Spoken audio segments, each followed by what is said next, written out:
क्रांतिकारी भाइयों एवं बहनों को मेरे तरफ से नमो बुद्धाय, जय भीम। मैं मिशन गायक सुरेश सागर आप लोग के बीच में एक दारू के ऊपर गाना लेकर आया हूं, जिससे कि समाज को सुधार हो सके। जी हां, आपने सही सुना। बहुत सारे लोग जो है कि अपने बच्चे को नहीं देख रेख करते हैं और दारू पीते हैं और दारू के नशा में धुर्त रहते हैं और उसी में मग्न रहते हैं। तो उनके लिए है ये गाना, कृपया ध्यान दें। जय भीम, नमो बुद्धाय।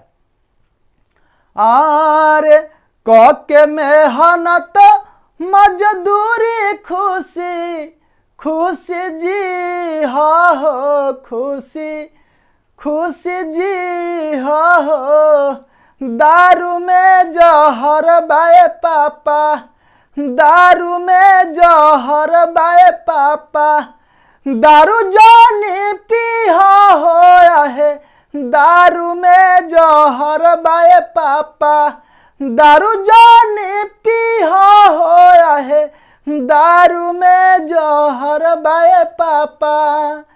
के मेहनत मजदूरी खुशी खुशी जी हो खुशी खुशी जी हो, दारू में जहर बाए पापा, दारू में जहर बाए पापा, दारू जानी पी होया है, दारू में जहर बाए पापा। छपरा के घटना कबहू जन तू भूलैहा, जिंदगिया न मोल बाटे जीवन बचैहा।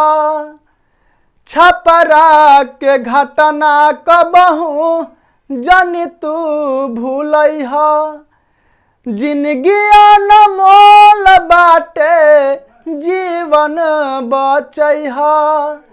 छोटे छोटे बचवन के अपना मुहवा देख ली हो, मुहवा देख ली हो, दारू में जहर बाए पापा, दारू में जहर बाए पापा, दारू जानी पी होया है, दारू में जहर बाए पापा, दारू जानी पी होया है, दारू में जहर बाए पापा।